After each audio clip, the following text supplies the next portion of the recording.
ਧਾਮੀ ਤੋਂ ਬਾਅਦ ਕਿਰਪਾਲ ਸਿੰਘ ਬਡੂੰਗਰ ਨੇ ਵੀ ਦਿੱਤਾ SGPC ਤੋਂ ਅਸਤੀਫਾ। ਲੋਕਾਂ ਵੱਲੋਂ ਨਕਾਰੇ ਗਏ ਦਿੱਲੀ ਸਿੱਖਿਆ ਮਾਡਲ ਨੂੰ ਪੰਜਾਬ ਵਿੱਚ ਲਾਗੂ ਕਰਨ ਲਈ ਸਕੂਲਾਂ ਦੇ ਦੌਰੇ ਤੇ ਮਨੀਸ਼ ਸਿਸੋਦੀਆ ਤੇ ਹਰਜੋਤ ਬੈਂਸ। ਭਾਈ ਅੰਮ੍ਰਿਤਪਾਲ ਸਿੰਘ ਨੇ ਹਾਈਕੋਰਟ ਵਿੱਚ ਪਟੀਸ਼ਨ ਦਾਖਲ ਕਰਕੇ ਲੋਕ ਸਭਾ ਸੈਸ਼ਨ ਵਿੱਚ ਸ਼ਾਮਿਲ ਹੋਣ ਦੀ ਮੰਗੀ ਇਜਾਜ਼ਤ। ਰਿਪੋਰਟ ਸਿੱਖ ਨੌਜਵਾਨਾਂ ਦੇ ਕਕਾਰਾਂ ਦਾ ਸਨਮਾਨ ਕਰੇ ਅਮਰੀਕਾ, ਸਰਦਾਰ ਸਿਮਰਨਜੀਤ ਸਿੰਘ ਮਾਨ ਨੇ ਰਾਸ਼ਟਰਪਤੀ ਟਰੰਪ ਨੂੰ ਕੀਤੀ ਅਪੀਲ। ਸ਼੍ਰੀ ਅਕਾਲ ਤਖਤ ਸਾਹਿਬ ਦੇ ਜਥੇਦਾਰ ਗਿਆਨੀ ਰਘਬੀਰ ਸਿੰਘ ਵੱਲੋਂ ਬਣਾਈ ਗਈ 7 ਮੈਂਬਰੀ ਕਮੇਟੀ ਦੀ ਮੀਟਿੰਗ ਅੱਜ ਪਟਿਆਲਾ ਵਿਖੇ ਦੁਬਾਰਾ ਹੋਣ ਜਾ ਰਹੀ ਸੀ, ਪਰ ਇਸ ਮੀਟਿੰਗ ਤੋਂ ਪਹਿਲਾਂ ਹੀ ਹੰਗਾਮਾ ਹੋ ਗਿਆ। ਕਿਰਪਾਲ ਸਿੰਘ ਬਡੂੰਗਰ ਨੇ ਕਮੇਟੀ ਤੋਂ ਆਪਣਾ ਅਸਤੀਫਾ ਦੇ ਦਿੱਤਾ ਹੈ। ਬੀਤੇ ਕੱਲ੍ਹ ਹੀ ਸ਼੍ਰੋਮਣੀ ਗੁਰਦੁਆਰਾ ਪ੍ਰਬੰਧਕ ਕਮੇਟੀ ਦੇ ਮੁਖੀ ਐਡਵੋਕੇਟ ਹਰਜਿੰਦਰ ਸਿੰਘ ਧਾਮੀ ਨੇ ਅਸਤੀਫਾ ਦਿੱਤਾ ਸੀ। ਕਿਰਪਾਲ ਸਿੰਘ ਬਡੂੰਗਰ ਨੇ ਆਪਣਾ ਅਸਤੀਫਾ ਸ਼੍ਰੀ ਅਕਾਲ ਤਖਤ ਸਾਹਿਬ ਦੇ ਜਥੇਦਾਰ ਗਿਆਨੀ ਰਘਬੀਰ ਸਿੰਘ ਨੂੰ ਭੇਜ ਦਿੱਤਾ ਹੈ ਅਤੇ ਮੰਗ ਕੀਤੀ ਹੈ ਕਿ ਉਹਨਾਂ ਨੂੰ ਇਸ ਅਹੁਦੇ ਤੋਂ ਹਟਾਇਆ ਜਾਵੇ। ਦੱਸ ਦਈਏ ਕਿ ਇਸ ਤੋਂ ਪਹਿਲਾਂ 2 ਦੌਰ ਦੀਆਂ ਮੀਟਿੰਗਾਂ ਹੋ ਚੁੱਕੀਆਂ ਹਨ ਅਤੇ ਉਹ ਬੇਸਿੱਟਾ ਰਹੀਆਂ ਹਨ। ਇਸ ਦੇ ਨਾਲ ਹੀ ਪ੍ਰਧਾਨ ਧਾਮੀ ਦੇ ਅਸਤੀਫੇ ਬਾਰੇ ਅਜੇ ਸ਼੍ਰੋਮਣੀ ਕੋਰ ਕਮੇਟੀ ਵੱਲੋਂ ਫੈਸਲਾ ਲੈਣਾ ਬਾਕੀ ਹੈ, ਪਰ ਇਸ ਅਸਤੀਫੇ ਦੇ ਨਾਲ ਹੀ ਉਹਨਾਂ ਨੇ 7 ਮੈਂਬਰੀ ਕਮੇਟੀ ਦੀ ਜ਼ਿੰਮੇਵਾਰੀ ਛੱਡਣ ਦੀ ਵੀ ਇੱਛਾ ਪ੍ਰਗਟਾਈ ਸੀ। ਸਿੱਖ ਸਮੂਹ ਸ਼ਕਤੀ ਸ਼੍ਰੀ ਅਕਾਲ ਤਖਤ ਜਥੇਦਾਰ ਸਾਹਿਬ ਨੇ ਜੋ ਅਕਾਲੀ ਦਲ ਦੇ ਵਿੱਚ ਭਰਤੀ ਦੀ ਪ੍ਰਕਿਰਿਆ ਚੱਲ ਰਹੀ ਸੀ, ਇਹ ਪ੍ਰਕਿਰਿਆ ਚਲਾਉਣੀ ਸੀ, ਉਹਦੇ ਬਾਰੇ ਇੱਕ 7 ਮੈਂਬਰੀ ਕਮੇਟੀ ਜਿਹਨਾਂ ਨੇ ਆਪਣੇ ਪੂਰਾ ਲਿਖਿਆ ਨਿਗਰਾਨ ਕਮੇਟੀ, ਉਹਦਾ ਗਠਨ ਕੀਤਾ ਸੀ। ਉਹ ਨਿਗਰਾਨ ਕਮੇਟੀ ਦੀ ਅਗਵਾਈ ਸ਼੍ਰੋਮਣੀ ਕਮੇਟੀ ਦੇ ਪ੍ਰਧਾਨ ਸਾਹਿਬ ਐਡਵੋਕੇਟ ਸਰਦਾਰ ਹਰਜਿੰਦਰ ਸਿੰਘ ਧਾਮੀ ਨੂੰ ਸੌਂਪੇ ਗਏ ਸੀ।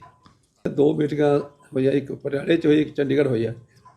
ਦੋਨਾਂ ਮੀਟਿੰਗਾਂ ਬਹੁਤ ਖੁੱਲ੍ਹ ਕੇ ਵਿਚਾਰਾਂ ਵੀ ਹੁੰਦੀਆਂ ਰਹੀਆਂ ਕਿ ਆਹ ਜਿਹੜੀ ਬਣੀ ਹੋਈ ਸਮੱਸਿਆ ਬਣੀ ਹੋਈ ਹੈ, ਭਰਤੀ ਸ਼ੁਰੂ ਹੋ ਗਈ। ਦੂਜੇ ਪਾਸੇ ਹੈ ਵੀ ਇੱਕ ਨਿਗਰਾਨ ਕਮੇਟੀ ਬਣ ਗਈ, ਉੱਥੇ ਕੇਸ ਕਰਿਆ ਹੋਵੇ। ਲੰਬੇ ਵਿਚਾਰਾਂ ਤੋਂ ਬਾਅਦ ਵੀ ਕੋਈ ਫੈਸਲੇ 'ਤੇ ਅਸੀਂ ਨਹੀਂ ਪਹੁੰਚ ਸਕੇ। ਇਹ ਮੈਂ ਸਮਝਦਾ ਕਿ ਬਦਕਿਸਮਤੀ ਦੀ ਗੱਲ ਹੀ ਹੈ। ਅਤੇ ਅੱਜ ਤੀਸਰੀ ਮੀਟਿੰਗ ਸੀ। ਉਹ ਮੀਟਿੰਗ ਦਾ ਜਿਹੜੀ ਪ੍ਰਧਾਨ ਸਾਹਿਬ ਨੇ ਕੱਲ੍ਹ ਅਸਤੀਫਾ ਦਿੱਤਾ, ਹੁਣ ਉਹਦੇ ਇੰਨੇ ਨਿਸ਼ਚਿਤ ਬਣ ਗਈ ਮੀਟਿੰਗ ਹੈ, ਕੌਣ ਪ੍ਰਧਾਨਗੀ ਕਰਿਆ, ਕਿਸ ਤਰ੍ਹਾਂ ਸਾਰਾ ਸਿਚੁਏਸ਼ਨ ਬਣੀ ਹੋਈ। ਇਹਨਾਂ ਹਾਲਾਤ 'ਚ ਅਸੀਂ ਦੇਖਿਆ ਵੀ ਇਹਦਾ ਜਦੋਂ ਅਸੀਂ 2 ਵਾਰ ਪੂਰਾ ਵਿਚਾਰ ਕਰਕੇ ਦੇ ਰਹੇ, ਸਾਰਥਕ ਜਿੱਦਾਂ ਜੰਗ ਦੇ ਨਿਕਲਦਾ ਦਿਖਦਾ ਨਹੀਂ, ਅੱਗੇ ਵੀ ਆਸ ਨਹੀਂ ਮਿਲ ਗਈ। ਇਸ ਕਰਕੇ ਮੈਂ ਅਕਾਲ ਤਖਤ ਸਾਹਿਬ ਦੇ ਜਥੇਦਾਰ ਸਾਹਿਬ ਨੂੰ ਚਿੱਠੀ ਲਿਖੀ ਆ। ਸਾਰੀਆਂ ਮੀਟਿੰਗਾਂ ਦਾ ਮੈਂ ਬੇਰੋ ਦਿੱਤਾ ਕਿ ਇਹ ਤੋਂ ਜਿਹੜੀ ਕਮੇਟੀ ਆ, ਇਹ ਤੋਂ ਮੈਨੂੰ ਫਾਰ ਕਰਤਾ ਜਾਵੇ। ਪਿਛਲੇ ਕੁਝ ਦਿਨਾਂ ਤੋਂ ਦਿੱਲੀ ਦੇ ਸਾਬਕਾ ਵਿਧਾਇਕ ਮਨੀਸ਼ ਸਿਸੋਦੀਆ ਵੱਲੋਂ ਪੰਜਾਬ ਦੇ ਸਿੱਖਿਆ ਮੰਤਰੀ ਅਤੇ ਬਾਕੀ ਅਧਿਕਾਰੀਆਂ ਨੂੰ ਨਾਲ ਲੈ ਕੇ ਸੂਬੇ ਦੇ ਵੱਖ-ਵੱਖ ਜ਼ਿਲ੍ਹਿਆਂ ਦੇ ਸਰਕਾਰੀ ਸਕੂਲਾਂ ਵਿੱਚ ਦੌਰੇ ਕੀਤੇ ਜਾ ਰਹੇ ਹਨ। ਮਨੀਸ਼ ਸਿਸੋਦੀਆ ਪੰਜਾਬ ਦੇ ਸਕੂਲਾਂ ਵਿੱਚ ਸਮਰੱਥ ਟ੍ਰੇਨਿੰਗ ਪ੍ਰੋਗਰਾਮ ਦਾ ਜਾਇਜ਼ਾ ਲੈ ਰਹੇ ਹਨ, ਜਿਸ ਤਹਿਤ ਅੱਜ ਤਰਨਤਾਰਨ ਜ਼ਿਲ੍ਹੇ ਵਿੱਚ ਦੌਰਾ ਕੀਤਾ ਗਿਆ। ਇਸ ਨੂੰ ਲੈ ਕੇ ਅਧਿਆਪਕ ਜਥੇਬੰਦੀ ਡੈਮੋਕ੍ਰੈਟਿਕ ਟੀਚਰਸ ਫਰੰਟ ਪੰਜਾਬ ਨੇ ਇਸ ਤੇ ਭਾਰੀ ਇਤਰਾਜ਼ ਜ਼ਾਹਰ ਕਰਦਿਆਂ ਅਣਅਧਿਕਾਰਿਤ ਵਿਅਕਤੀਆਂ ਵੱਲੋਂ ਪੰਜਾਬ ਦੇ ਸਰਕਾਰੀ ਸਕੂਲਾਂ ਵਿੱਚ ਕੀਤੇ ਜਾ ਰਹੇ ਦੌਰੇ ਨੂੰ ਚਿੰਤਾਜਨਕ ਵਰਤਾਰਾ ਕਰਾਰ ਦਿੱਤਾ ਹੈ। ਇਸ ਬਾਰੇ ਗੱਲਬਾਤ ਕਰਦਿਆਂ ਫਰੰਟ ਦੇ ਆਗੂਆਂ ਨੇ ਦੱਸਿਆ ਕਿ ਲੰਘੇ ਕੁਝ ਦਿਨਾਂ ਤੋਂ ਸਾਹਿਬਜ਼ਾਦਾ ਅਜੀਤ ਸਿੰਘ ਨਗਰ, ਮੋਹਾਲੀ, ਗੁਰਦਾਸਪੁਰ ਅਤੇ ਤਰਨਤਾਰਨ ਜ਼ਿਲ੍ਹਿਆਂ ਵਿੱਚ ਸਿੱਖਿਆ ਮੰਤਰੀ ਹਰਜੋਤ ਸਿੰਘ ਬੈਂਸ ਵੱਲੋਂ ਸਰਕਾਰੀ ਸਕੂਲਾਂ ਵਿੱਚ ਪਾਈ ਜਾ ਰਹੀਆਂ ਫੇਰੀਆਂ ਦੀ ਆੜ ਵਿੱਚ ਦਿੱਲੀ ਦੇ ਸਿਆਸਤਦਾਨ ਮਨੀਸ਼ ਸਿਸੋਦੀਆ ਅਤੇ ਉਹਨਾਂ ਦੀ ਬਾਕੀ ਟੀਮ ਵੱਲੋਂ ਚੈਕਿੰਗ ਕਰਨ ਦੇ ਨਾਲ-ਨਾਲ ਸਕੂਲ ਮੁਖੀਆਂ ਤੇ ਅਧਿਆਪਕਾਂ ਨੂੰ ਦਿਸ਼ਾ ਨਿਰਦੇਸ਼ ਦਿੱਤੇ ਜਾ ਰਹੇ ਹਨ। ਇੱਕ ਪਾਸੇ ਪਿਛਲੇ ਸਾਲ 5 ਸਤੰਬਰ ਨੂੰ ਪੰਜਾਬ ਸਰਕਾਰ ਵੱਲੋਂ ਅਧਿਆਪਕ ਦਿਵਸ ਮੌਕੇ ਪੰਜਾਬ ਦੀ ਆਪਣੀ ਸਿੱਖਿਆ ਨੀਤੀ ਤਿਆਰ ਕਰਨ ਦਾ ਐਲਾਨ ਕਈ ਹੋਰ ਸਰਕਾਰੀ ਫੈਸਲਿਆਂ ਵਾਂਗ ਕਾਗਜ਼ੀ ਸਾਬਿਤ ਹੋਇਆ ਹੈ। ਉੱਥੇ ਹੀ ਦਿੱਲੀ ਵਿੱਚ ਲੋਕਾਂ ਵੱਲੋਂ ਸਿਆਸੀ ਤੌਰ ਤੇ ਨਕਾਰੇ ਜਾ ਚੁੱਕੇ ਸਿੱਖਿਆ ਮਾਡਲ ਨੂੰ ਹੀ ਪੰਜਾਬ ਵਿੱਚ ਇਨ-ਬਿਨ ਲਾਗੂ ਕਰਨ ਤੇ ਜ਼ੋਰ ਦਿੱਤਾ ਜਾ ਰਿਹਾ ਹੈ। ਆਗੂਆਂ ਨੇ ਦੱਸਿਆ ਕਿ ਬਾਕੀ ਦੇਸ਼ ਨਾਲੋਂ ਪੰਜਾਬ ਦੀ ਸੱਭਿਆਚਾਰਕ, ਭਾਸ਼ਾਈ ਅਤੇ ਸਮਾਜਿਕ ਭਿੰਨਤਾ ਨੂੰ ਮਾਨਤਾ ਦੇਣ ਦੀ ਥਾਂ ਕੇਂਦਰ ਸਰਕਾਰ ਦੇ ਇੱਕ ਰਾਸ਼ਟਰ ਇੱਕ ਸਿੱਖਿਆ ਨੀਤੀ ਦੇ ਸੰਘੀ ਏਜੰਡੇ ਤੇ ਹੀ ਅੱਗੇ ਵਧਿਆ ਜਾ ਰਿਹਾ ਹੈ। ਅਜਿਹਾ ਕਰਦੇ ਹੋਏ ਪੰਜਾਬ ਦੇ ਸਿਆਸਤਦਾਨਾਂ ਨੂੰ ਦਿੱਲੀ ਵਾਲਿਆਂ ਦੇ ਜੂਨੀਅਰ ਪਾਰਟਨਰ ਵਜੋਂ ਦਿਖਾ ਕੇ ਪੰਜਾਬ ਨੂੰ ਸਿਆਸੀ ਤੌਰ ਤੇ ਠਿੱਠ ਕੀਤਾ ਜਾ ਰਿਹਾ ਹੈ। ਇਸ ਤੋਂ ਇਲਾਵਾ ਪੰਜਾਬ ਦੇ ਸਮੁੱਚੇ ਸਕੂਲੀ ਸਿੱਖਿਆ ਤੰਤਰ ਨੂੰ ਸਿੱਖਿਆ ਸ਼ਾਸਤਰੀਆਂ ਅਤੇ ਵਿਦਿਅਕ ਮਨੋਵਿਗਿਆਨ ਅਨੁਸਾਰ ਚਲਾਉਣ ਦੀ ਥਾਂ ਡਾਇਰੈਕਟਰ ਪੱਧਰ ਦੇ ਸਾਰੇ ਅਹੁਦੇ ਨੌਕਰਸ਼ਾਹੀ ਦੇ ਹਵਾਲੇ ਕਰਕੇ ਸੂਬੇ ਦੀ ਸਿੱਖਿਆ ਦੇ ਜੜੀ ਤੇਲ ਪਾ ਦਿੱਤਾ ਗਿਆ ਹੈ। ਆਗੂਆਂ ਨੇ ਪੰਜਾਬ ਸਰਕਾਰ ਵੱਲੋਂ ਸਥਾਨਕ ਹਾਲਾਤਾਂ ਅਨੁਸਾਰ ਆਪਣੀ ਸਿੱਖਿਆ ਨੀਤੀ ਘੜਨ ਦੀ ਥਾਂ ਦਿੱਲੀ ਮਾਡਲ ਦਾ ਹੀ ਪਿਛਲਾਗ ਬਣਨ ਨੂੰ ਮੰਦਭਾਗਾ ਦੱਸਦਿਆਂ 23 ਮਈ ਨੂੰ ਮੋਗਾ ਵਿਖੇ ਸੂਬਾ ਕਮੇਟੀ ਦੀ ਮੀਟਿੰਗ ਵਿੱਚ ਪੰਜਾਬ ਦੇ ਸਿੱਖਿਆ ਸਰੋਕਾਰਾਂ ਨੂੰ ਲੈ ਕੇ ਪ੍ਰੋਗਰਾਮ ਉਲੀਕਣ ਦਾ ਐਲਾਨ ਕੀਤਾ ਹੈ। ਖਡੂਰ ਸਾਹਿਬ ਤੋਂ ਮੈਂਬਰ ਪਾਰਲੀਮੈਂਟ ਭਾਈ ਅੰਮ੍ਰਿਤਪਾਲ ਸਿੰਘ ਨੇ ਪੰਜਾਬ ਹਰਿਆਣਾ ਹਾਈ ਕੋਰਟ ਵਿੱਚ ਪਟੀਸ਼ਨ ਦਾਖਲ ਕਰਕੇ ਲੋਕ ਸਭਾ ਸੈਸ਼ਨ ਵਿੱਚ ਸ਼ਾਮਿਲ ਹੋਣ ਦੀ ਇਜਾਜ਼ਤ ਮੰਗੀ ਹੈ। सांसद ने कहा कि अर्जी ਵਿੱਚ ਹਾਈ ਕੋਰਟ ਨੂੰ ਕਿਹਾ ਹੈ ਕਿ ਜੇਕਰ ਉਹ ਲਗਾਤਾਰ 60 ਦਿਨ ਲੋਕ ਸਭਾ ਵਿੱਚ ਸ਼ਾਮਿਲ ਨਹੀਂ ਹੁੰਦੇ ਤਾਂ ਉਹਨਾਂ ਦੀ ਮੈਂਬਰਸ਼ਿਪ ਰੱਦ ਹੋ ਸਕਦੀ ਹੈ। ਦੱਸ ਦਈਏ ਕਿ सांसद ਭਾਈ ਅੰਮ੍ਰਿਤਪਾਲ ਸਿੰਘ ਅਸਾਮ ਦੀ ਡਿਬਰੂਗੜ੍ਹ ਜੇਲ੍ਹ ਵਿੱਚ ਸਾਥੀਆਂ ਸਮੇਤ ਬੰਦ ਹਨ। ਪੰਜਾਬ ਸਰਕਾਰ ਵੱਲੋਂ सांसद ਅਤੇ ਉਹਨਾਂ ਦੇ ਸਾਥੀਆਂ ਤੇ NSA ਲਗਾਇਆ ਗਿਆ ਹੈ। ਭਾਈ ਅੰਮ੍ਰਿਤਪਾਲ ਸਿੰਘ ਦੇ ਵਕੀਲ ਰਾਹੀਂ ਹਾਈ ਕੋਰਟ ਵਿੱਚ ਦਾਖਲ ਪਟੀਸ਼ਨ ਵਿੱਚ ਕਿਹਾ ਹੈ ਕਿ ਲੋਕ ਸਭਾ ਸਕੱਤਰ ਨੇ ਉਹਨਾਂ ਨੂੰ ਪੱਤਰ ਲਿਖ ਕੇ ਕਿਹਾ ਹੈ ਕਿ ਉਹ ਹੁਣ ਤੱਕ 46 ਦਿਨਾਂ ਤੋਂ ਲੋਕ ਸਭਾ ਤੋਂ ਗੈਰ ਹਾਜ਼ਰ ਹਨ। ਜੇਕਰ ਉਹ ਲਗਾਤਾਰ 60 ਦਿਨ ਲੋਕ ਸਭਾ ਸੈਸ਼ਨ ਵਿੱਚ ਸ਼ਾਮਿਲ ਨਹੀਂ ਹੁੰਦੇ ਤਾਂ ਉਹਨਾਂ ਦੀ ਲੋਕ ਸਭਾ ਮੈਂਬਰਸ਼ਿਪ ਰੱਦ ਹੋ ਸਕਦੀ ਹੈ। ਵਕੀਲ ਨੇ ਅਦਾਲਤ ਨੂੰ ਦੱਸਿਆ ਕਿ सांसद ਭਾਈ ਅੰਮ੍ਰਿਤਪਾਲ ਸਿੰਘ ਲੋਕ ਸਭਾ ਸੈਸ਼ਨ ਵਿੱਚ ਪਹਿਲਾਂ 24 ਜੂਨ ਤੋਂ 2 ਜੁਲਾਈ ਤੱਕ, ਫਿਰ 22 ਜੁਲਾਈ ਤੋਂ 9 ਅਗਸਤ ਦਰਮਿਆਨ 19 ਦਿਨਾਂ ਲਈ ਅਤੇ ਉਸ ਤੋਂ ਬਾਅਦ 25 ਨਵੰਬਰ ਤੋਂ 12 ਦਸੰਬਰ ਤੱਕ 18 ਦਿਨ ਗੈਰ ਹਾਜ਼ਰ ਰਹੇ ਹਨ। ਭਾਈ ਅੰਮ੍ਰਿਤਪਾਲ ਸਿੰਘ ਨੇ ਕਿਹਾ ਹੈ ਕਿ ਉਹ ਹੁਣ ਖਡੂਰ ਸਾਹਿਬ ਤੋਂ ਸੰਸਦ ਮੈਂਬਰ ਹਨ ਅਤੇ ਸੰਸਦ ਦੇ ਸੈਸ਼ਨ ਵਿੱਚ ਸ਼ਾਮਿਲ ਹੋਣ ਲਈ ਉਹਨਾਂ ਨੇ ਪਿਛਲੇ ਸਾਲ ਲੋਕ ਸਭਾ ਸਪੀਕਰ ਕੋਲ ਮੰਗ ਰੱਖੀ ਸੀ ਕਿ ਉਹ ਲੋਕ ਸਭਾ ਸੈਸ਼ਨ ਵਿੱਚ ਸ਼ਾਮਿਲ ਹੋਣ। ਬਾਅਦ ਵਿੱਚ 17 ਦਸੰਬਰ ਨੂੰ ਇਸ ਮੰਗ ਸੰਬੰਧੀ ਅੰਮ੍ਰਿਤਸਰ ਦੇ DM ਨੂੰ ਇੱਕ ਪੱਤਰ ਦਿੱਤਾ ਗਿਆ ਸੀ ਜਿਸ ਨੂੰ ਰੱਦ ਕਰ ਦਿੱਤਾ ਗਿਆ ਸੀ। ਇਸ ਲਈ ਹੁਣ ਹਾਈ ਕੋਰਟ ਵਿੱਚ ਪਟੀਸ਼ਨ ਦਾਇਰ ਕਰਕੇ ਮਨਜ਼ੂਰੀ ਮੰਗੀ ਗਈ ਹੈ ਜਿਸ ਤੇ ਹਾਈ ਕੋਰਟ ਕੁਝ ਦਿਨਾਂ ਵਿੱਚ ਸੁਣਵਾਈ ਕਰ ਸਕਦੀ ਹੈ। ਸ਼੍ਰੋਮਣੀ ਅਕਾਲੀ ਦਲ ਅੰਮ੍ਰਿਤਸਰ ਪ੍ਰਧਾਨ ਸਰਦਾਰ ਸਿਮਰਨਜੀਤ ਸਿੰਘ ਮਾਨ ਨੇ ਡਿਪੋਰਟ ਕੀਤੇ ਸਿੱਖ ਨੌਜਵਾਨਾਂ ਦੀ ਦਸਤਾਰ ਦੇ ਸਤਿਕਾਰ ਦੀ ਅਪੀਲ ਕੀਤੀ ਹੈ। ਉਹਨਾਂ ਕਿਹਾ ਕਿ ਸਟੇਟਲੈਸ ਸਿੱਖ ਕੌਮ ਦੇ ਅਮਰੀਕਾ ਪਹੁੰਚੇ ਬੱਚਿਆਂ ਨੂੰ ਡਿਪੋਰਟ ਕਰਦੇ ਸਮੇਂ ਹੱਥਕੜੀਆਂ, ਬੇੜੀਆਂ ਨਾ ਲਗਾਈਆਂ ਜਾਣ ਅਤੇ ਦਸਤਾਰ ਦੇ ਸਤਿਕਾਰ ਨੂੰ ਵੀ ਕਾਇਮ ਰੱਖਿਆ ਜਾਵੇ ਕਿਉਂਕਿ ਇੰਡੀਆ ਵਿੱਚ ਵਸਣ ਵਾਲੀ ਘੱਟ ਗਿਣਤੀ ਸਿੱਖ ਕੌਮ ਸਟੇਟਲੈਸ ਹੈ। ਉਹਨਾਂ ਕਿਹਾ ਕਿ ਹੁਕਮਰਾਨ 1947 ਤੋਂ ਹੀ ਹਰ ਖੇਤਰ ਵਿੱਚ ਪੰਜਾਬੀਆਂ ਤੇ ਸਿੱਖਾਂ ਨਾਲ ਘੋਰ ਵਿਤਕਰੇ, ਬੇਇਨਸਾਫੀਆਂ ਅਤੇ ਜ਼ਬਰ ਜ਼ੁਲਮ ਕਰਦੇ ਆਏ ਹਨ। ਅਣਖ ਗੈਰਤ ਨਾਲ ਜ਼ਿੰਦਗੀ ਜਿਉਣ ਵਾਲੀ, ਆਪਣੀਆਂ ਕਮਾਈਆਂ ਵਿੱਚੋਂ ਦਸਵੰਧ ਕੱਢ ਕੇ ਸਮੁੱਚੀ ਮਨੁੱਖਤਾ ਦੇ ਭਲੇ ਵਿੱਚ ਲਗਾਉਣ ਵਾਲੀ ਸਿੱਖ ਕੌਮ ਦੇ ਇਨਸਾਨੀਅਤ ਪੱਖੀ ਤੇ ਜਮਹੂਰੀਅਤ ਪੱਖੀ ਇਹਨਾਂ ਅਸੂਲਾਂ ਤੇ ਨਿਯਮਾਂ ਨੂੰ ਖਤਮ ਕਰਨ ਹਿੱਤ ਅਤੇ ਸਿੱਖ ਕੌਮ ਨੂੰ ਬਦਨਾਮ ਕਰਨ ਹਿੱਤ ਕੇਵਲ ਆਪਣੇ ਮੀਡੀਆ ਪ੍ਰਚਾਰ ਸਾਧਨਾਂ, ਸਰਕਾਰੀ ਸਾਧਨਾਂ ਦੀ ਦੁਰਵਰਤੋਂ ਹੀ ਨਹੀਂ ਕਰ ਰਹੀ ਸਗੋਂ ਆਪਣੀਆਂ ਫੌਜਾਂ, ਅਰਧ ਸੈਨਿਕ ਬਲ, ਪੁਲਿਸ ਅਤੇ ਆਪਣੀਆਂ ਖੂਫੀਆ ਏਜੰਸੀਆਂ ਦੀ ਵੱਡੇ ਪੱਧਰ ਤੇ ਦੁਰਵਰਤੋਂ ਕਰਕੇ ਸਿੱਖਾਂ ਨੂੰ ਨਿਸ਼ਾਨਾ ਬਣਾ ਕੇ ਲੱਖਾਂ ਦੀ ਗਿਣਤੀ ਵਿੱਚ ਸਿੱਖਾਂ ਦਾ ਕਤਲੇਆਮ ਕੀਤਾ ਜਾ ਰਿਹਾ ਹੈ। ਇੰਨਾ ਹੀ ਨਹੀਂ, ਸਿੱਖ ਕੌਮ ਦੇ ਸਰਵਉੱਚ ਸਥਾਨ ਸ੍ਰੀ ਦਰਬਾਰ ਸਾਹਿਬ ਤੇ ਸ੍ਰੀ ਅਕਾਲ ਤਖਤ ਸਾਹਿਬ ਉੱਤੇ ਸਾਜ਼ਿਸ਼ੀ ਢੰਗ ਨਾਲ ਬਲੂ ਸਟਾਰ ਦਾ ਹਮਲਾ ਕਰਕੇ ਸਾਡੇ ਮਨੁੱਖਤਾ ਪੱਖੀ ਮਿਸ਼ਨਾਂ ਨੂੰ ਤਾਕਤ ਦੇਣ ਵਾਲੇ ਕੇਂਦਰਾਂ ਤੇ ਸਰੋਤਾਂ ਨੂੰ ਖਤਮ ਕਰਨ ਦੇ ਅਮਲ ਵੀ ਕੀਤੇ ਗਏ ਹਨ। ਵੱਡੀ ਗਿਣਤੀ ਵਿੱਚ ਨਿਰਦੋਸ਼ ਸਿੱਖ ਨੌਜਵਾਨੀ ਨੂੰ ਨਿਸ਼ਾਨਾ ਬਣਾ ਕੇ ਝੂਠੇ ਪੁਲਿਸ ਮੁਕਾਬਲਿਆਂ ਵਿੱਚ ਮਾਰਿਆ ਗਿਆ ਹੈ। ਇਹ ਸਿਲਸਿਲਾ ਅੱਜ ਵੀ ਨਿਰੰਤਰ ਜਾਰੀ ਹੈ ਜਿਸ ਦੇ ਪ੍ਰਤੱਖ ਪ੍ਰਮਾਣ ਇਹ ਹਨ ਕਿ ਇੰਡੀਆ ਦੇ ਹੁਕਮਰਾਨ ਵਿਦੇਸ਼ਾਂ ਵਿੱਚ ਵਸਣ ਵਾਲੇ ਸਿੱਖਾਂ ਨੂੰ ਕਤਲ ਕਰਨ ਦੀਆਂ ਕੋਸ਼ਿਸ਼ਾਂ ਕਰ ਰਹੇ ਹਨ। ਇਸੇ ਜ਼ਬਰ ਜ਼ੁਲਮ ਦੀ ਬਦੌਲਤ ਹੀ ਸਿੱਖ ਨੌਜਵਾਨੀ ਬਾਹਰਲੇ ਮੁਲਕਾਂ ਵਿੱਚ ਰਾਸ਼ਟਰੀ ਸ਼ਰਨ ਲੈਣ ਲਈ ਵੱਡੀ ਗਿਣਤੀ ਵਿੱਚ ਜਾ ਰਹੀ ਹੈ। ਪਰ ਦੁੱਖ ਅਤੇ ਅਫਸੋਸ ਹੈ ਕਿ ਅਮਰੀਕਾ ਵਿੱਚੋਂ ਵੱਡੀ ਗਿਣਤੀ ਵਿੱਚ ਪੰਜਾਬੀਆਂ ਤੇ ਸਿੱਖਾਂ ਨੂੰ ਡਿਪੋਰਟ ਕੀਤਾ ਜਾ ਰਿਹਾ ਹੈ। ਅਮਰੀਕਾ ਜੋ ਕਿ ਜਮਹੂਰੀਅਤ ਤੇ ਅਮਨ ਪਸੰਦ ਮੁਲਕ ਹੈ, ਉਹ ਪੰਜਾਬੀਆਂ ਤੇ ਸਿੱਖ ਕੌਮ ਦੇ ਹਾਲਾਤਾਂ ਨੂੰ ਮਹਿਸੂਸ ਨਾ ਕਰਦੇ ਹੋਏ ਸਾਡੇ ਬੱਚਿਆਂ ਨੂੰ ਅਪਮਾਨਜਨਕ ਢੰਗ ਨਾਲ ਹੱਥਕੜੀਆਂ ਤੇ ਬੇੜੀਆਂ ਲਗਾ ਕੇ ਵਾਪਸ ਭੇਜ ਰਿਹਾ ਹੈ। ਇਹ ਅਤ ਦੁਖਦਾਇਕ ਅਤੇ ਇਨਸਾਨੀਅਤ ਵਿਰੋਧੀ ਸਰਬੱਤ ਦਾ ਭਲਾ ਲੋੜਨ ਵਾਲੀ ਸਿੱਖ ਕੌਮ ਨਾਲ ਅਮਰੀਕਾ ਵੱਲੋਂ ਵੀ ਜ਼ਬਰ ਕੀਤਾ ਜਾ ਰਿਹਾ ਹੈ ਜੋ ਤੁਰੰਤ ਬੰਦ ਹੋਣਾ ਚਾਹੀਦਾ ਹੈ। ਸਰਦਾਰ ਸਿਮਰਨਜੀਤ ਸਿੰਘ ਮਾਨ ਨੇ ਅਮਰੀਕਾ ਦੇ ਰਾਸ਼ਟਰਪਤੀ ਡੋਨਲਡ ਟਰੰਪ ਵੱਲੋਂ ਡਿਪੋਰਟ ਕਰਨ ਵਾਲੇ ਇੰਡੀਅਨ ਤੇ ਪੰਜਾਬ ਨਿਵਾਸੀਆਂ, ਵਿਸ਼ੇਸ਼ ਤੌਰ ਤੇ ਸਿੱਖਾਂ ਤੇ ਪੰਜਾਬੀਆਂ ਨੂੰ 에ਅਰਫੋਰਸ ਦੇ ਜਹਾਜ਼ਾਂ ਵਿੱਚ ਹੱਥਕੜੀਆਂ ਤੇ ਬੇੜੀਆਂ ਲਗਾ ਕੇ ਸਿੱਖ ਕੌਮ ਦੇ ਸਤਿਕਾਰਤ ਚਿੰਨ੍ਹ ਦਸਤਾਰਾਂ ਲੁਹਾ ਕੇ ਕੀਤੇ ਜਾ ਰਹੇ ਗੈਰ ਇਨਸਾਨੀ ਅਮਲਾਂ ਉੱਤੇ ਵੱਡਾ ਦੁੱਖ ਜ਼ਾਹਰ ਕੀਤਾ ਹੈ ਅਤੇ ਰਾਸ਼ਟਰਪਤੀ ਟਰੰਪ ਨੂੰ ਹੱਥਕੜੀਆਂ, ਬੇੜੀਆਂ ਸਿੱਖਾਂ ਨੂੰ ਨਾ ਲਗਾਉਣ ਤੇ ਉਹਨਾਂ ਦੀਆਂ ਦਸਤਾਰਾਂ ਦਾ ਅਪਮਾਨ ਨਾ ਕਰਨ ਦੀ ਸੰਜੀਦਗੀ ਭਰੀ ਅਪੀਲ ਕਰਦੇ ਹੋਏ ਇੱਕ ਵਿਸ਼ੇਸ਼ ਪੱਤਰ ਰਾਸ਼ਟਰਪਤੀ ਟਰੰਪ ਨੂੰ ਲਿਖਿਆ ਹੈ। ਉਹਨਾਂ ਕਿਹਾ ਕਿ ਸਿੱਖ ਕੌਮ ਦੁਨੀਆ ਦੀਆਂ ਉਹਨਾਂ ਬਹਾਦਰ ਕੌਮਾਂ ਵਿੱਚੋਂ ਅਵਲ ਕੌਮ ਹੈ ਜਿਸ ਨੇ ਕਦੇ ਵੀ ਕਿਸੇ ਵੀ ਤਰ੍ਹਾਂ ਦੇ ਹਕੂਮਤੀ ਜ਼ਬਰ ਜ਼ੁਲਮ ਤੇ ਬੇਇਨਸਾਫੀ ਨੂੰ ਨਾ ਤਾਂ ਸਹਿਣ ਕੀਤਾ ਹੈ ਅਤੇ ਨਾ ਹੀ ਗੁਲਾਮੀ ਨੂੰ ਪ੍ਰਵਾਨ ਕੀਤਾ ਹੈ, ਬਲਕਿ ਜਿਸ ਹਕੂਮਤ ਨੇ ਵੀ ਉਹਨਾਂ ਨਾਲ ਕਿਸੇ ਤਰ੍ਹਾਂ ਦੀ ਵਧੀਕੀ ਕੀਤੀ ਹੈ ਉਸ ਨੂੰ ਆਪਣੀਆਂ ਖਾਲਸਾਈ ਸਿੱਖ ਪਰੰਪਰਾਵਾਂ ਤੇ ਪਹਿਰਾ ਦਿੰਦੇ ਹੋਏ ਕੀਤੀਆਂ ਗੁਸਤਾਖੀਆਂ ਦਾ ਅਹਿਸਾਸ ਵੀ ਕਰਵਾਇਆ ਹੈ ਅਤੇ ਆਪਣੀਆਂ ਦੁਸ਼ਮਣ ਤਾਕਤਾਂ ਨੂੰ ਕਦੇ ਵੀ ਮੁਆਫ ਨਹੀਂ ਕੀਤਾ। ਇਹ ਸਾਡੇ اخلاق ਦਾ ਹਿੱਸਾ ਹਨ। ਦੂਸਰਾ, ਸਾਡੇ ਸਿੱਖੀ ਚਿੰਨ੍ਹ ਜਿਵੇਂ ਦਸਤਾਰ ਅਤੇ ਹੋਰ ਕਕਾਰ ਹਨ, ਉਹਨਾਂ ਦਾ ਕੌਮ ਨੇ ਕਿਸੇ ਨੂੰ ਵੀ ਅਪਮਾਨ ਕਰਨ ਦੀ ਕਦੇ ਇਜਾਜ਼ਤ ਨਹੀਂ ਦਿੱਤੀ। ਜੋ ਅਮਰੀਕਨ ਹਕੂਮਤ ਵੱਲੋਂ ਡਿਪੋਰਟ ਕੀਤੇ ਜਾਣ ਵਾਲੇ ਸਿੱਖਾਂ ਨੂੰ ਹੱਥਕੜੀਆਂ ਤੇ ਬੇੜੀਆਂ ਲਗਾ ਕੇ ਜਾਂ ਦਸਤਾਰਾਂ ਲੁਹਾ ਕੇ ਪੰਜਾਬ ਵਿੱਚ ਭੇਜਿਆ ਜਾ ਰਿਹਾ ਹੈ, ਇਸ ਨਾਲ ਇਨਸਾਨੀਅਤ ਸ਼ਰਮਸਾਰ ਹੋਈ ਹੈ ਕਿਉਂਕਿ ਸਿੱਖ ਕੌਮ ਨੇ ਕਦੀ ਵੀ ਕੋਈ ਅਜਿਹੀ ਗੈਰ ਕਾਨੂੰਨੀ, ਗੈਰ ਇਨਸਾਨੀ, ਗੈਰ ਮਨੁੱਖਤਾ ਅਮਲ ਨਹੀਂ ਕੀਤਾ ਜਿਸ ਅਧੀਨ ਉਹਨਾਂ ਨੂੰ ਇਸ ਤਰ੍ਹਾਂ ਬਿਨਾਂ ਵਜ੍ਹਾ ਡਿਪੋਰਟ ਕਰਦੇ ਹੋਏ ਜਲੀਲ ਕੀਤਾ ਜਾਵੇ ਅਤੇ ਸਾਡੀ ਸਿੱਖੀ ਦੀ ਉੱਚੀ ਸੁੱਚੀ ਆਨ ਸ਼ਾਨ ਤੇ ਸਤਿਕਾਰ ਨੂੰ ਠੇਸ ਪਹੁੰਚਾਈ ਜਾਵੇ। ਉਹਨਾਂ ਉਮੀਦ ਪ੍ਰਗਟ ਕੀਤੀ ਕਿ ਮਿਸਟਰ ਟਰੰਪ ਦੀ ਅਮਰੀਕਨ ਹਕੂਮਤ ਡਿਪੋਰਟ ਕੀਤੇ ਜਾਣ ਵਾਲੇ ਪੰਜਾਬੀਆਂ ਤੇ ਸਿੱਖਾਂ ਨਾਲ ਆਮ ਸ਼ਹਿਰੀਆਂ ਦੀ ਤਰ੍ਹਾਂ ਸਤਿਕਾਰਤ ਵਿਹਾਰ ਕਰੇਗੀ, ਨਾ ਕਿ ਅਪਮਾਨਿਤ।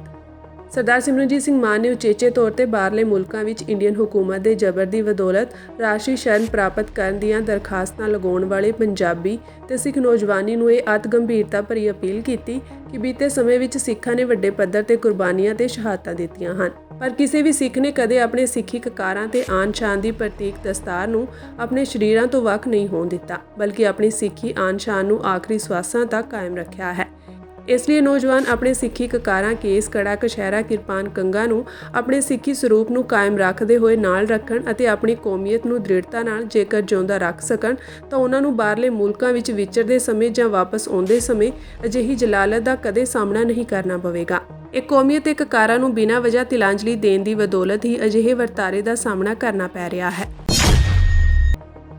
ਪੀੜਤ ਪਰਿਵਾਰ ਨੇ 1984 ਦੇ ਸਿੱਖ ਕਤਲੇਆਮ ਨਾਲ ਜੁੜੇ ਕਤਲ ਕੇਸ ਨੂੰ ਸੰਗੀਨ ਅਪਰਾਧ ਦੱਸਦੇ ਹੋਏ ਸਾਬਕਾ ਕਾਂਗਰਸੀ ਸੰਸਦ ਮੈਂਬਰ ਸੱਜਣ ਕੁਮਾਰ ਲਈ ਮੌਤ ਦੀ ਸਜ਼ਾ ਮੰਗੀ ਹੈ। ਇਸ਼ਤਗਾਸ਼ਾ ਧਿਰ ਨੇ ਅੱਜ ਲਿਖਤੀ ਹਲਫਨਾਮੇ ਰਾਹੀਂ ਵਿਸ਼ੇਸ਼ ਜੱਜ ਕਾਵੇਰੀ ਬਵੇਜਾ ਨੂੰ ਸੂਚਿਤ ਕੀਤਾ। ਉਂਝ ਕਤਲ ਲਈ ਵੱਧ ਤੋਂ ਵੱਧ ਉਮਰ ਕੈਦ ਦੀ ਸਜ਼ਾ ਹੈ। ਕੁਮਾਰ ਦੇ ਵਕੀਲ ਵੱਲੋਂ ਦਲੀਲਾਂ ਲਈ ਹੋਰ ਸਮਾਂ ਮੰਗਣ ਮਗਰੋਂ ਜੱਜ ਨੇ ਕੇਸ ਦੀ ਅਗਲੀ ਸੁਣਵਾਈ 21 ਫਰਵਰੀ ਲਈ ਮੁਲਤਵੀ ਕਰ ਦਿੱਤੀ। ਉਧਰ ਸ਼ਿਕਾਇਤਕਰਤਾ ਵੱਲੋਂ ਪੇਸ਼ ਸੀਨੀਅਰ ਵਕੀਲ HS ਫੁਲਕਾ ਨੇ ਇਸ਼ਤਗਾਸ਼ਾ ਧਿਰ ਦੀ ਕੁਮਾਰ ਲਈ ਮੌਤ ਦੀ ਸਜ਼ਾ ਦੀ ਮੰਗ ਦੀ ਹਿਮਾਇਤ ਕੀਤੀ ਤੇ ਜ਼ਿਰਾ ਲਈ ਸਮਾਂ ਮੰਗਿਆ।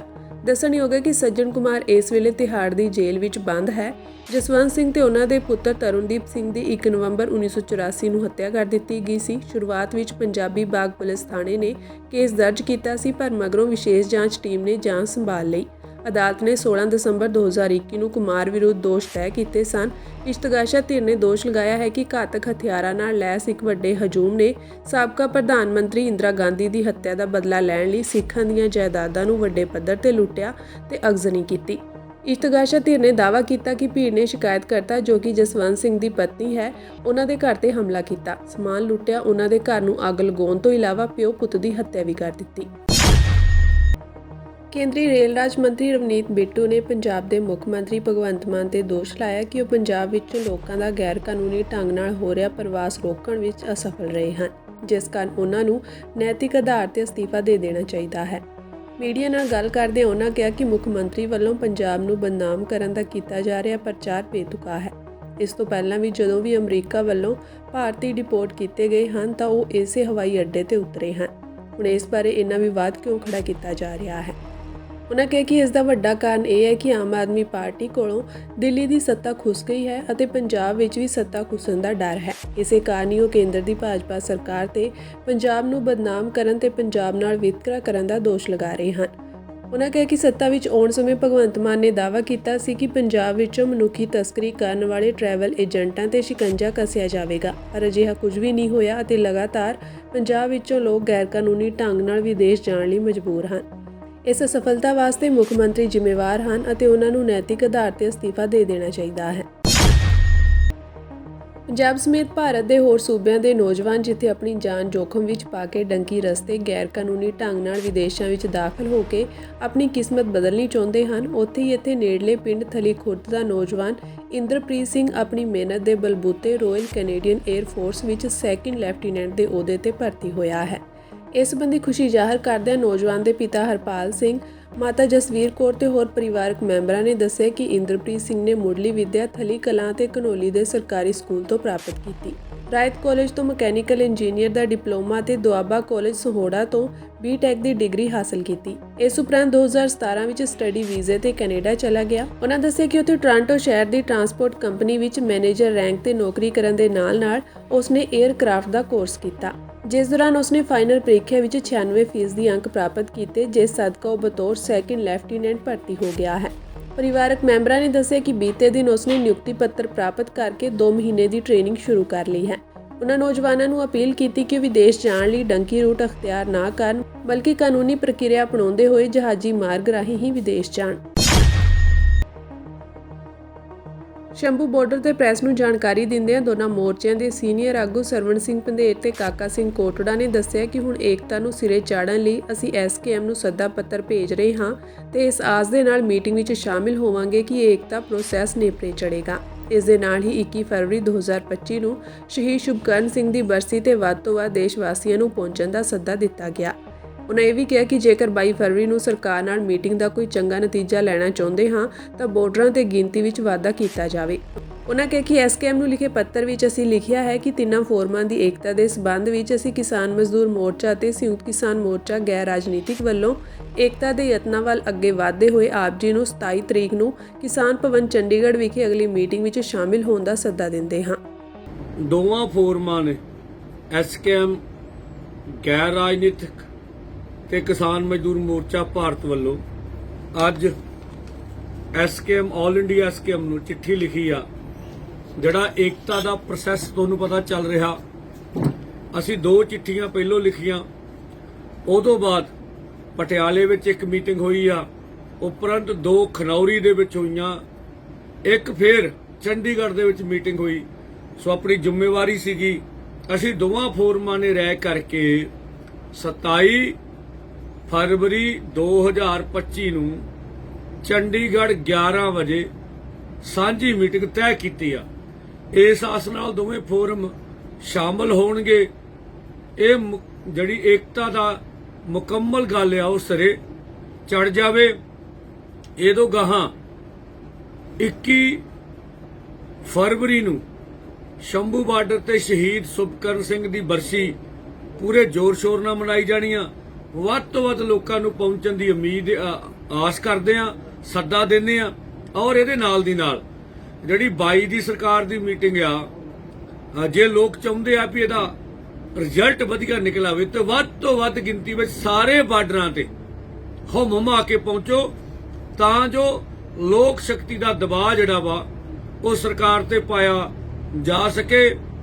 ਗੱਲਬਾਤ ਵਿੱਚ ਕੋਈ ਸਹੀ ਨਿਬੇੜਾ ਜੇ ਨਾ ਹੋ ਸਕਿਆ ਤਾਂ 25 ਨੂੰ ਸਾਡਾ ਜਥਾ ਵੀ 101 ਬੰਦੇ ਦਾ ਦਿੱਲੀ ਕੂਚ ਕਰੂਗਾ। ਧੰਨਵਾਦ।